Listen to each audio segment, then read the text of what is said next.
Warning! After this podcast, you may want to rip out your own eyes for all the free, cool shit you might get. Also, bad language and dodgy content like the swear words used before the disclaimer.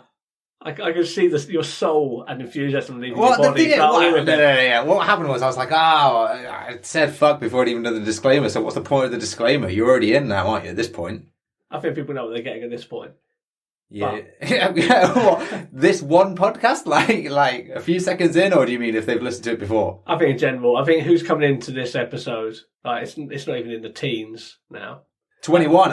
Clear the door. Yep. Probably might not even be episode 21. I just found it quite funny because you're like an enthusiasm balloon that's had a slow puncture. I could just see you getting an enthusiasm balloon. Yes. That's pretty unfortunate thing to be called. Yeah, and you're just like slowly getting more. Oh fuck! It's like a Monday morning at work. You know when you get in after a weekend and you're like jazzed. You're like, yeah, I've had 2 days off. I'm feeling good.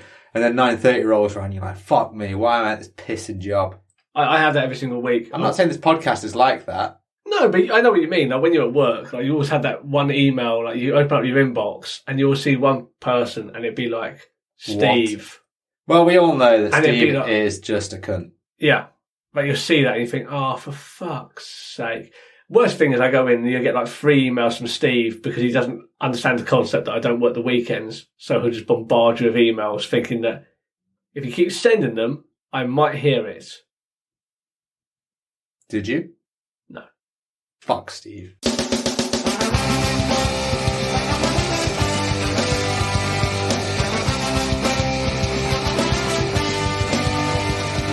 Welcome to the Seesaw Podcast with T and Cleves. Each week, offering up a blurry perspective on life.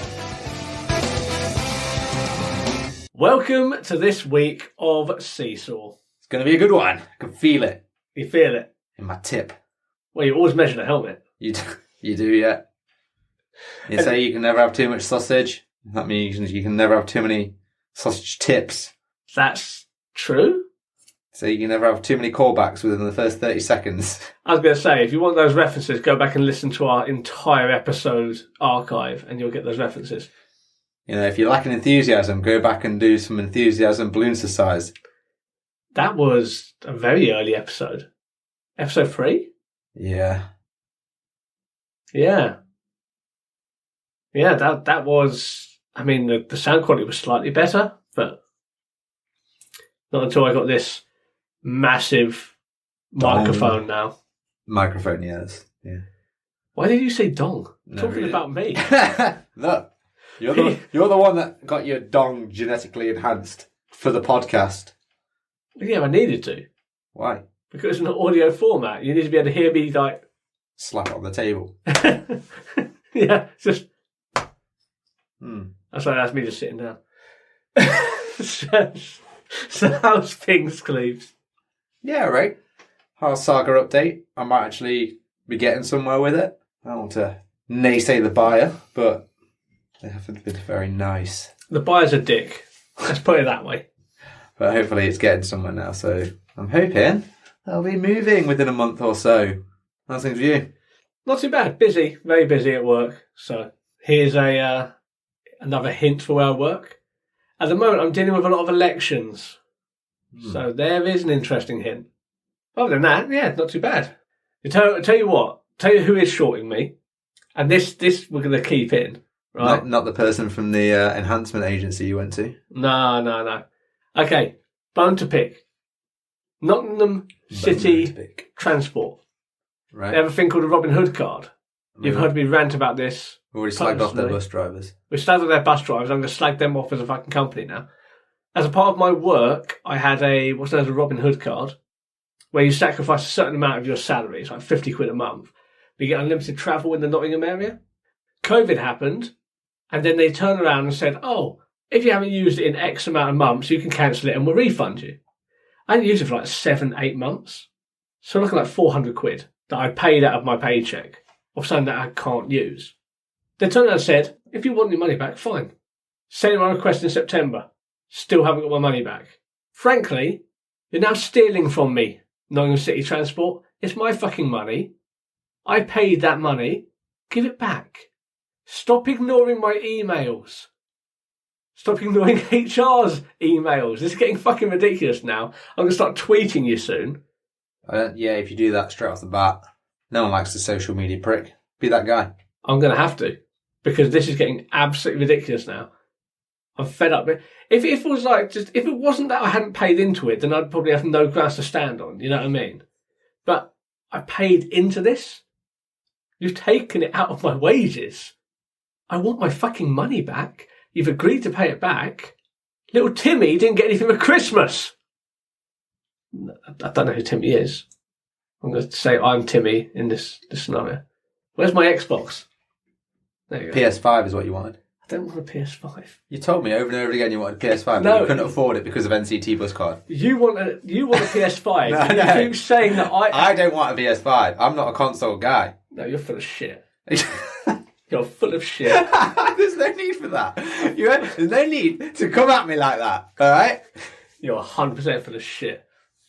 You're fucking like fertilizer aisle in B&Q. That's how much shit you are. I'm the little middle aisle, mate. You never know what you're going to get. That's very true. Could be fertilizer and it could be amazing. Yeah. One other thing I was going to say, whilst you were on the give me the money train, I got all my access to work money back. Finally. Yeah, 4 months after I actually put in the claim for it, I got the money back. So the moral of that story is, use access to work, providing that you have at least 4 months worth of money to spend on cabs. Alright, shall we move on to the topic? Let's move on to the topic. This has been a really long intro, even with the cold open as well. So what are we talking about this week, please? This week we're talking about the benefits of being disabled. Well, this actually was a suggestion from one of our listeners and friends, Louise. That's what you're getting, Louise. Sorry. Next one you suggest is ours, and you won't get any credit. So this is your one token credit. So yeah, benefits of being disabled. We will preface this by saying actual benefits like PIP, income support, actual money the government gives you for being disabled. No. We're talking about the perks. We're talking about the perks of being disabled. The money Perky side, breasts of being disabled. yes. It's a bit chilly. It has got a bit chilly recently. Alright, Mr. Southern Fairy. Fucking something. I used to live like 100 miles away. Yeah. And look how fucking nesh it makes you. No one's going to know that word other than you. Yeah, mate, everyone knows that word. The only people that don't know it are the people that are nesh because they pretend not to be nesh. Oh, I need to put the heating on in the middle of July. Fuck off. I've never done that. Don't lie. I've never done that. Oh, it's dropped below 12 degrees. Let's bang the heating on full. What accent is that? Yours. That is a bang on impression of you. Oh, I'm Tony. Let's put the heating on. I'm from Yorkshire. Yeah. Fucking Yorkshire. Toss pot. Okay. So the benefits of being disabled. There are a few. So these don't make up for the fact that it can be quite tough, but they do help. And maybe if you're disabled and listen to this, there might be a few things in here that you haven't known about that you might get benefit out of. If we've missed something, because we obviously will, let us know, because I'm all about reaping that free shit. Yep. Let's start off with one that a lot of people will know about, and that is the Blue Badge system. Blue Badge is a scheme set up by the government, administered by local councils, to allow disabled individuals to park in certain locations, usually disabled bays, but it does allow you to do some other weird parking situations. You park under yellows for a while as well. You can, yeah. You can park in some really weird places. Really good scheme, providing that you don't have pricks parking in disabled bays for no fucking reason with no blue badge. Here's the thing though, right? Yeah, okay, firstly that, but also, do you ever feel like a bit of a knob, right? Because obviously, being blind, you can't physically drive a car, but you'll get the blue badge for your wife or whoever drives the car. So long as that disabled person is in the car, it's fine. But you know, if you just rock up in a disabled bay, and like myself, I can probably get straight out, and if I know the shop, I could probably walk to the shop even without my stick. Yeah. If I knew it well. And then people look at you like, who the fuck's he parking in that disabled bay? I'm like, mate, blind. I mean, usually once I get in the shop, then I have to whip out a stick or something. Yeah. Not a euphemism. Just to get around, but, you know. I think it's gotten better recently with people being like that. But I think a lot of disabled people can contest to the whole, you get a comment now and again. I've had comments in the past where we'll rock up and then I'll get out of the car and some snidey little shite will go, oh, it's a disabled bay, mate. You know, or you're not disabled. And then often I'll just ignore them, go around the back, pop the boot of the car and get my harnessed guide dog out. And that usually is enough to shut their mouths. Yeah. I don't engage anymore. Just because it's not worth it. Just ignorant fucks, isn't it? It is, and especially now where we're cluing in on a lot of mental health things, and like you can't.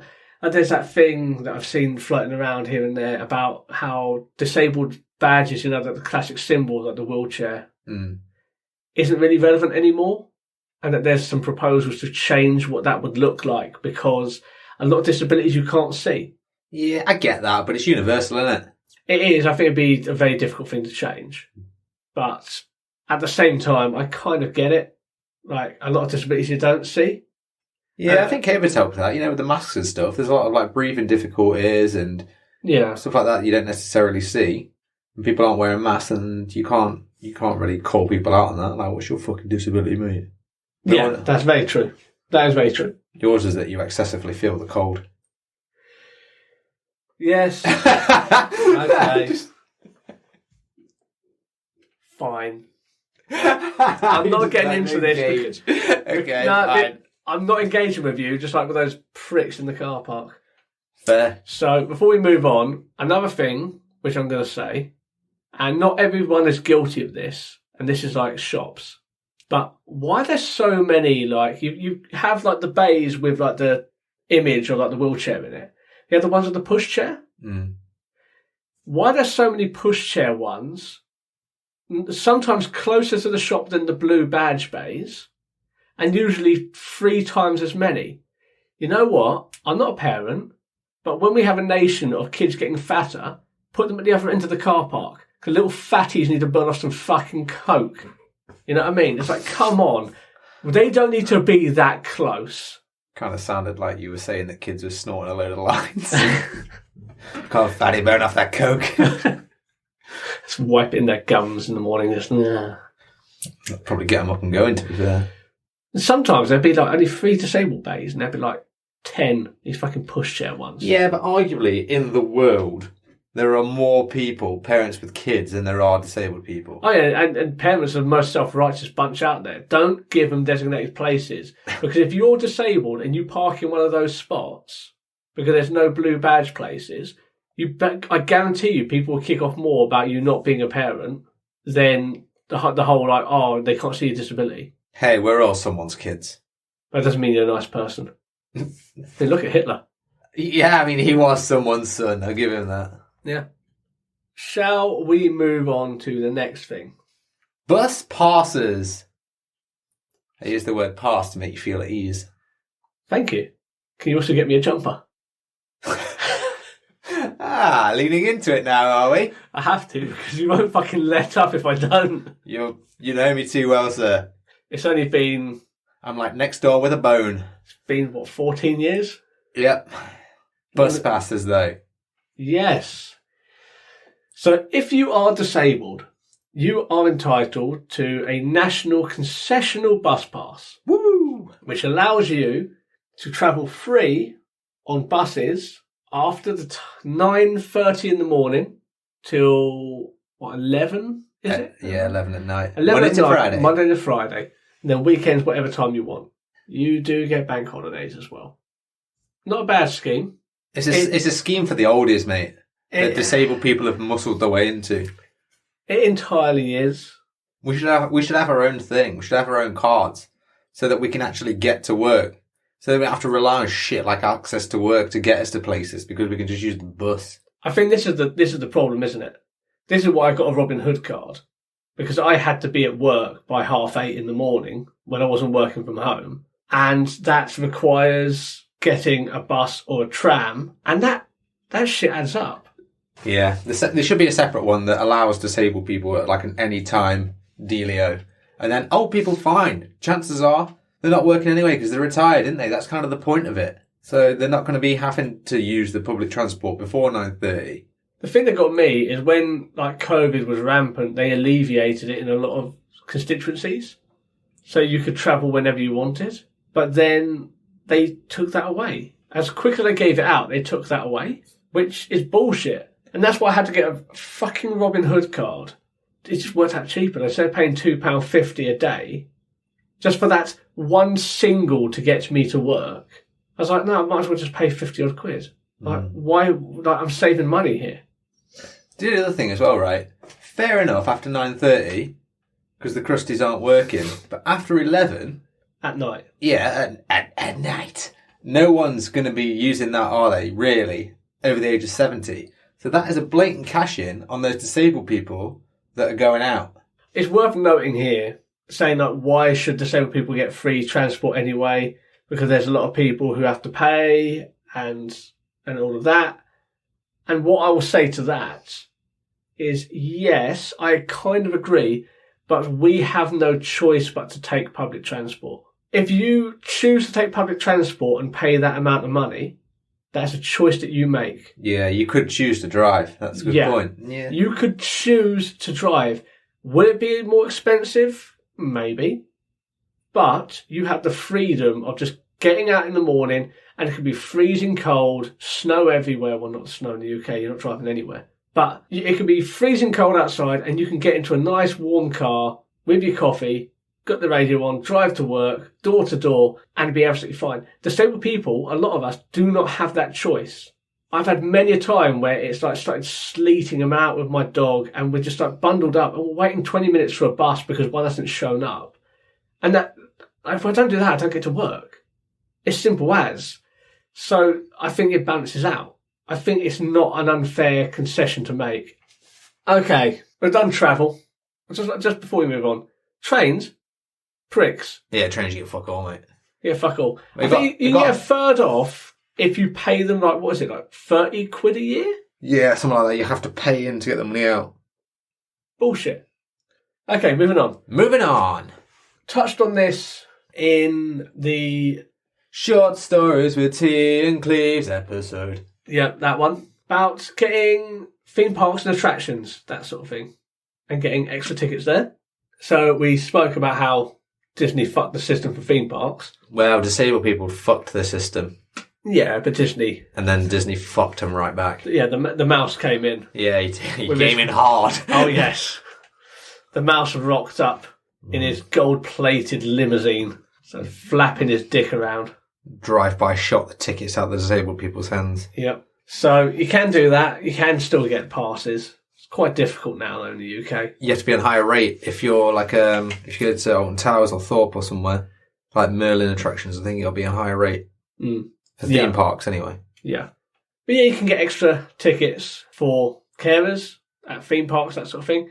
You can do for other attractions as well. Theme parks is good, isn't it? Don't you get one main carer and then like 2 or 3 other people to get on the rides? Yeah, you do. So they're quite generous with it. That's pretty sick. That's only with certain ones though. I'm pretty sure Drayton Manor Park didn't used to do that.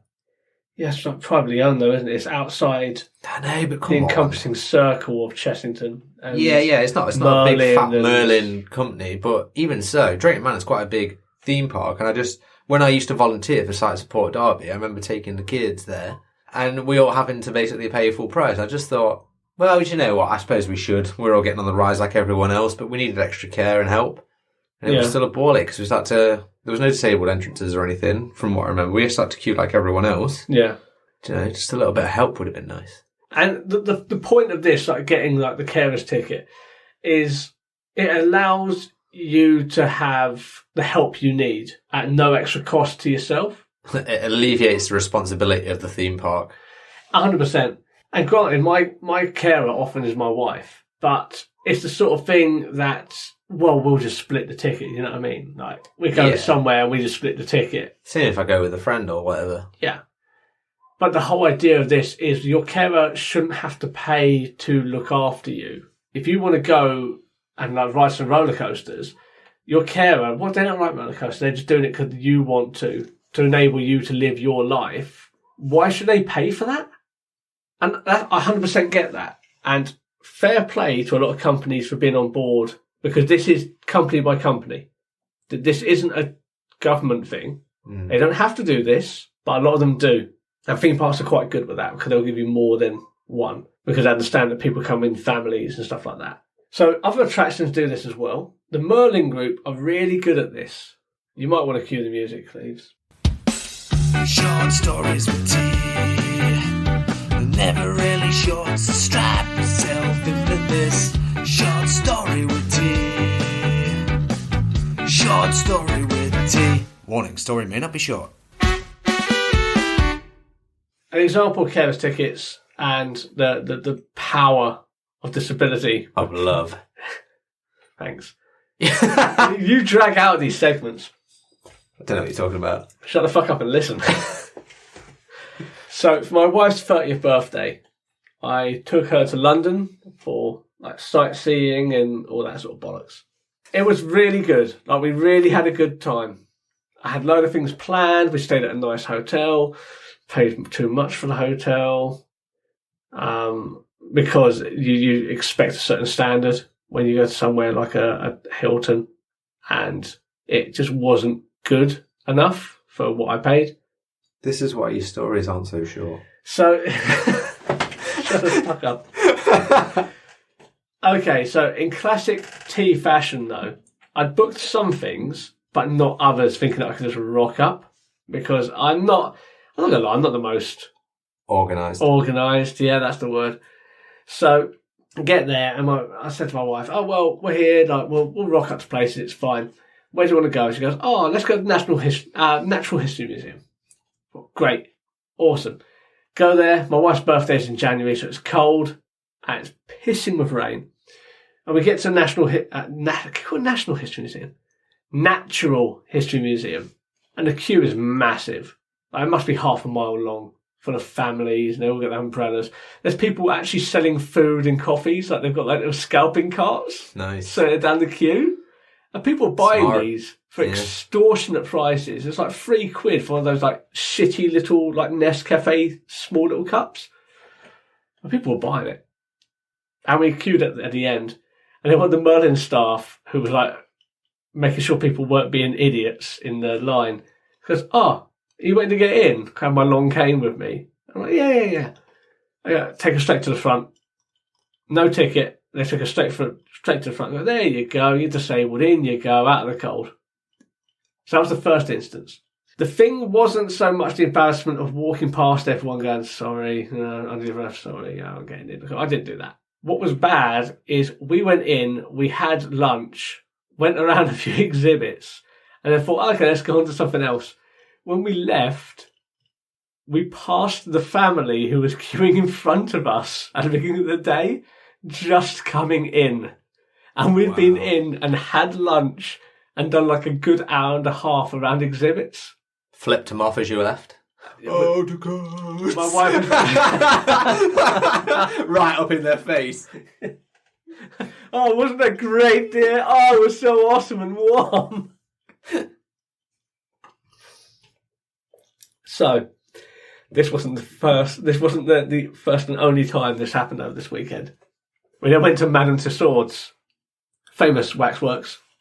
Go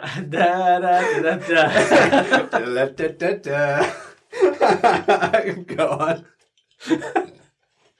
So, again, queue is massive. Absolutely huge for this. Still pissing it down with rain.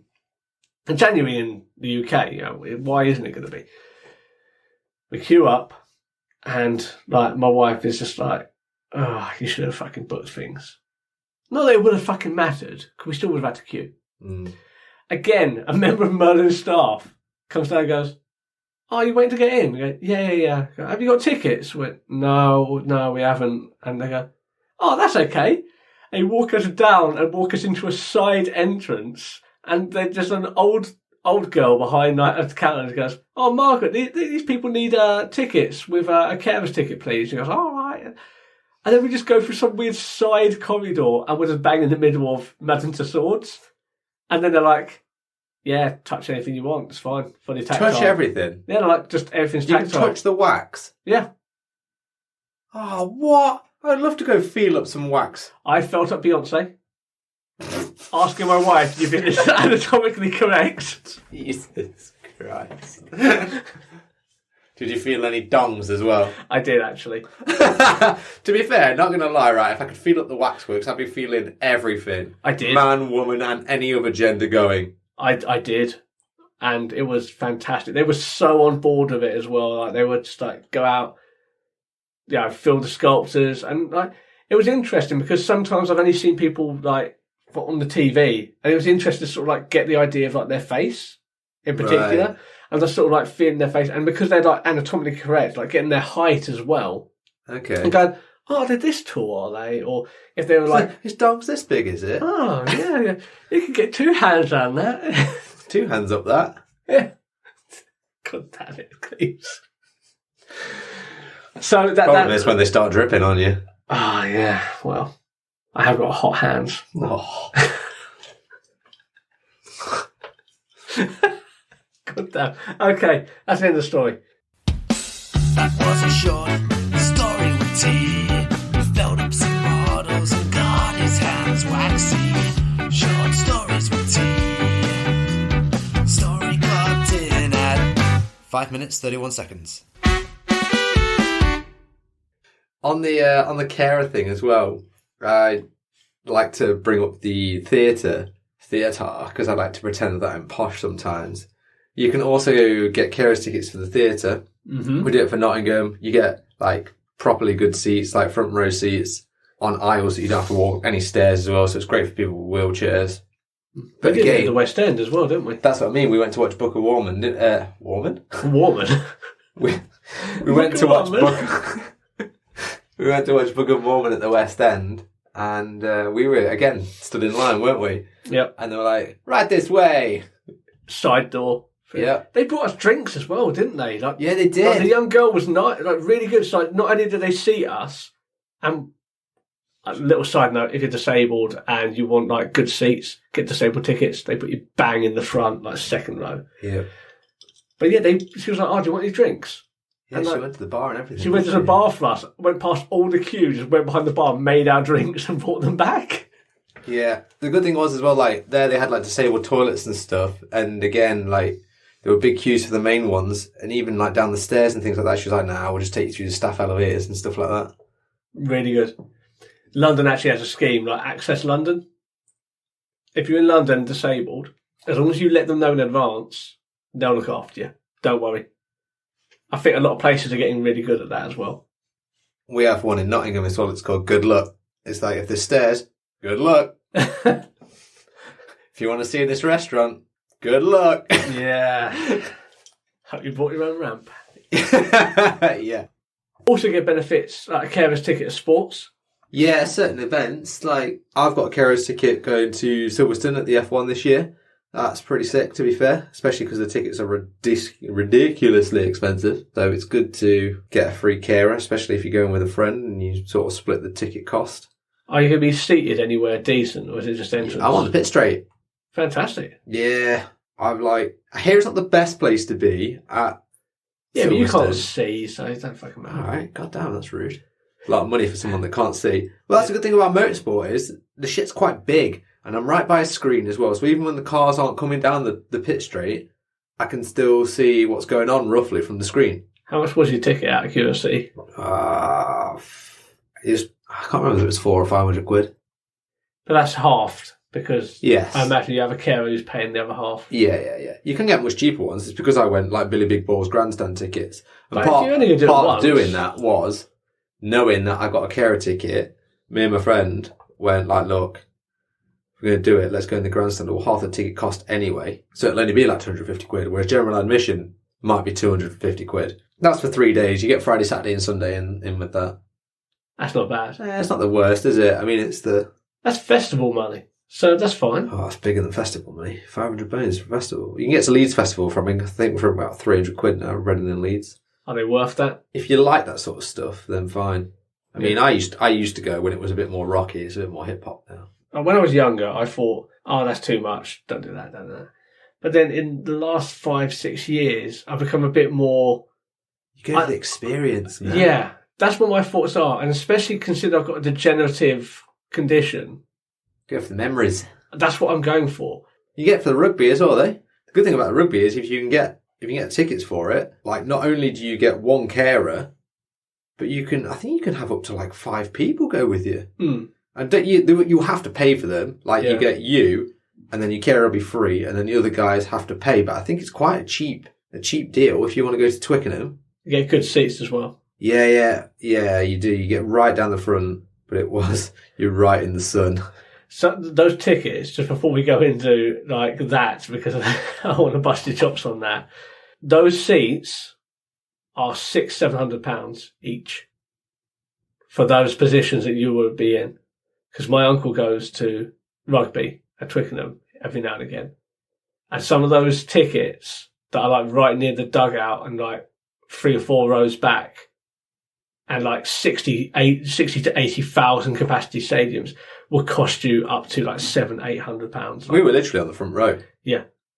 And I reckon it only cost about 20-30 quid a ticket. Yeah, that's crazy when you consider that it would cost literal hundreds for some people. Yeah. But no shelter from what I've heard. I wasn't there on that day.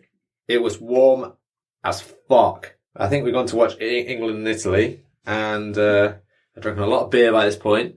I was pretty dehydrated. And yeah, unfortunately, the disabled area is not under any kind of shelter, so the sun beats down pretty hard. I had no hat. That's a failed on them. Come on. Yeah. Put a gazebo up, for fuck's sake. It's just the way the sun came in at that time of day, and I don't know what it was, but like, I pretty much passed out. I didn't know. I felt really like sort of woozy, and then I just sort of blacked out. No, I didn't really black out. I don't know. It was bad anyway. During the sort of second half, it was a bit sketchy, and then someone had to go and get me like a cold compress, essentially. Yeah. It was like someone's rugby top, I think. I can't remember what it was. I was a bit out of it. Partly bad on my part because I drank a lot of beer and I was a bit dehydrated. Dehydrated, my lad. But yeah, my friends got my back at least. That's fair. That's nice. I mean, I got good tickets to the Ashes, right? One of the matches of England, Australia at the Kia Oval. Wasn't a disabled benefit per se. It's because I used to play cricket for Surrey VI team. We were doing a demo at half time. Another short story with T. 2 in 1 episode. He's really fucking milking this. Short stories with T. Short stories with T. Warning, story may not be short. We had pretty much third row tickets for the Ashes International. Fantastic, really good. Apart from the fact that I was absolutely smashed off my face when we went out to do the demo. Went there with my older brother. He doesn't like cricket, but I wanted someone there with me because he was in the middle of London. He's in Vauxhall. Get there, and I've got my kit on, that sort of thing. We get there, and he knows it's going to be a long day for him, even though he's not going to turn down like a ticket to the Ashes. Because, again, it's an experience for him. Now he can say he has been to an Ashes match. So we get there, and as soon as the concessions open, he comes back with a beer. And this must be 8:30 in the morning. He passed me a pint of Cobra, and we just started drinking these beers. Haven't had breakfast because we couldn't find anywhere to eat. So I hadn't had breakfast. So we started drinking. Like, the match hasn't even fucking started. It don't start until like 9, half 9. So we started drinking. And as soon as we've finished that, he had more under his chair. So he's stocking up for the day. Still haven't eaten at this point. So we get to around 11 o'clock and he gets a portion of chips and then complains about how expensive it is. So my older brother, he is Billy Big Balls. He's on good money. To his credit, he did take a lot of the bill on. But at the same time, he got a free ticket to an Ashes test match. So, and the seats we were sitting in, again, you're talking hundreds of pounds. Like £600-700, like ridiculously expensive. Then it's like, okay, it's time to do this demonstration. So we're trotting out, and then he holds my guide dog. He's like, oh, I'll hold my dog. I'm going out there. And we're going to the outfield and we're doing a demo of blind cricket in front of, I think it was like 26,000 people, which was really good for the club.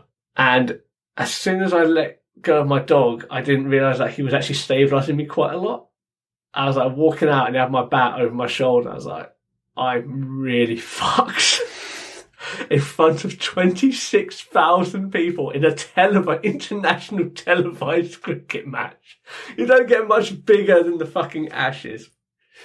But then, like, the beer takes over, like, no, you got fucking rocket, mate. So, yeah, you put a bit of swag on. Get into it. And so we get there and then we're like over to the coach and like, okay, what we doing? That's what we're going to do. Is get, VI cricket balls are like small footballs. Like, we're just going to pop some into the crowd.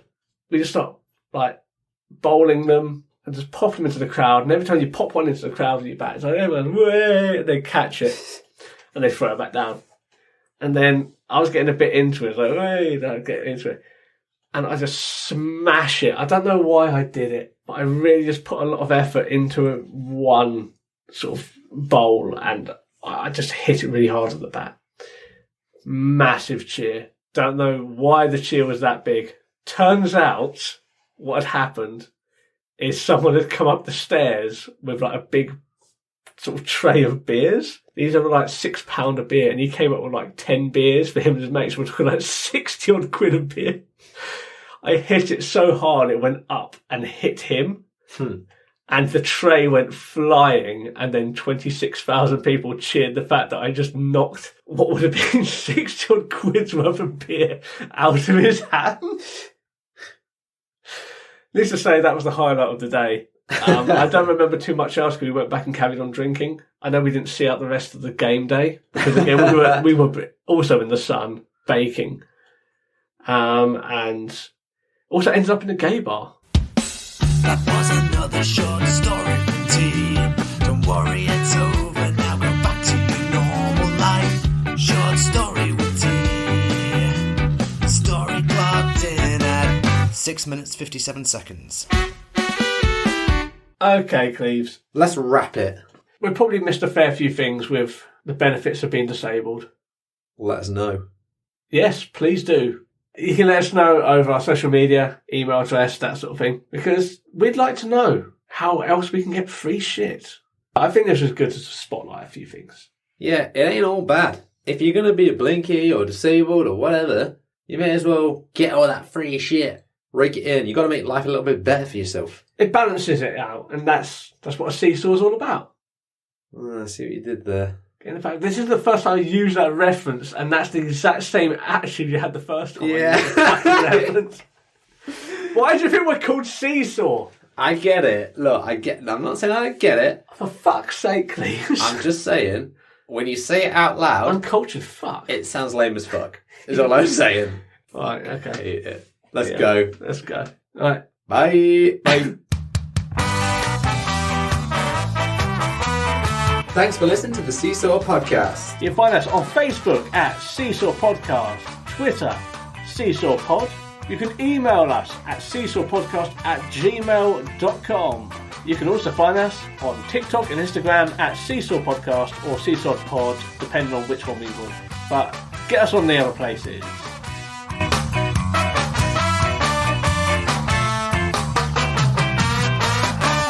This podcast was recorded in front of a blind audience.